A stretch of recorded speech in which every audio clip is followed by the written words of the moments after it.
You are watching the Dark Fantastic Network.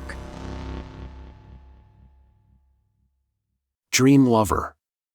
The best erotic thriller of the 1990s. What starts as a typical erotic psychosexual thriller from the 1990s, about a young man falling for a mysterious, beautiful woman, ultimately turns into one of the best and most underrated psychological horror movies of its time. Dream Lover, released in 1994 and directed by Nicholas Kazan, is one of the most underrated thrillers of the 1990s. After the release of Fatal Attraction in 1987, which ended up making more than $320 million worldwide, erotic thrillers became a somewhat safe bet for both major studios and independent producers, since they cost relatively little to make and were very easy to market. But the trend didn't really take off till the 1990s, when a number of psychological/erotic thrillers were released, to varying degrees of success. These include box office flops like The Hot Spot, released in 1990, and directed by Dennis Hopper; Impulse, directed by Sondra Locke, also released in 1990, and Defenseless, and Whore, both released in 91. But it wasn't until the release of Basic Instinct in 1992 that studios discovered that erotic thrillers, with risky scripts, could truly become blockbusters. Basic Instinct, starring Michael Douglas and Sharon Stone, and directed by Paul Verhoeven, and featuring graphic scenes of sex and violence, became a pop culture sensation around the world, and ended up grossing over $352 million. The success of Basic Instinct resulted in a frenzy in Hollywood, giving the erotic thriller genre a second wind. This led Polygram Entertainment to take a chance on first-time director Nicholas Kazan and his offbeat script, Dream Lover. The film focuses on Ray, a young architect, played by James Spader, who after going through a difficult divorce, becomes emotionally scarred and wary of going into another relationship. But then he meets Lena, played by Madchen Amick, a sexy, mysterious woman who sweeps him off his feet. Soon they form a passionate, sexually adventurous relationship, which ends in marriage. But as time goes by, Ray begins to realize that his dream lover has a dark, disturbing past, and one which will soon turn his life into a living nightmare.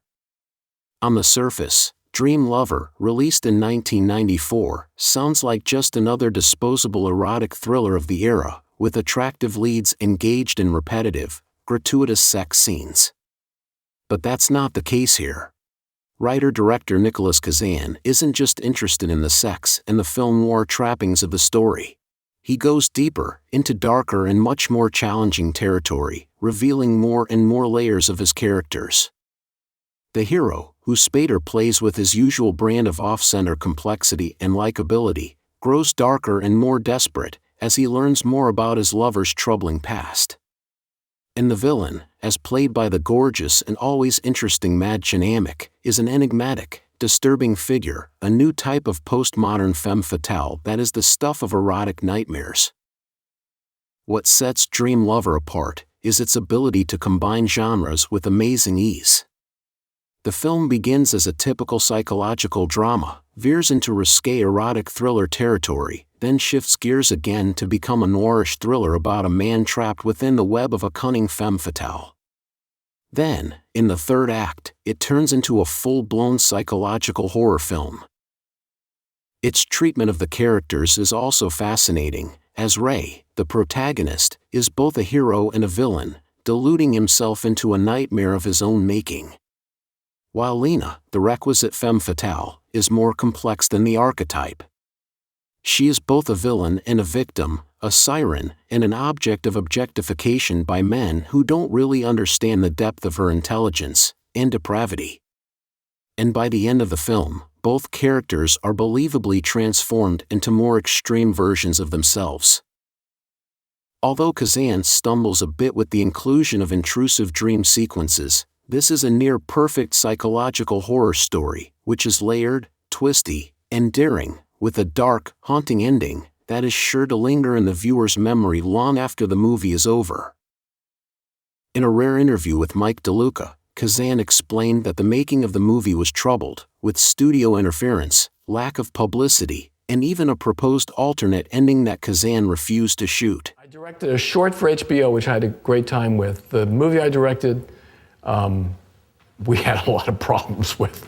And part of the problems were that the movie didn't test well. They wanted to put a different ending on. They hired another writer to write a different ending, which was really inelegant and kind of preposterous. And I got saved from that. I refused to shoot it, so I was told I would be sued.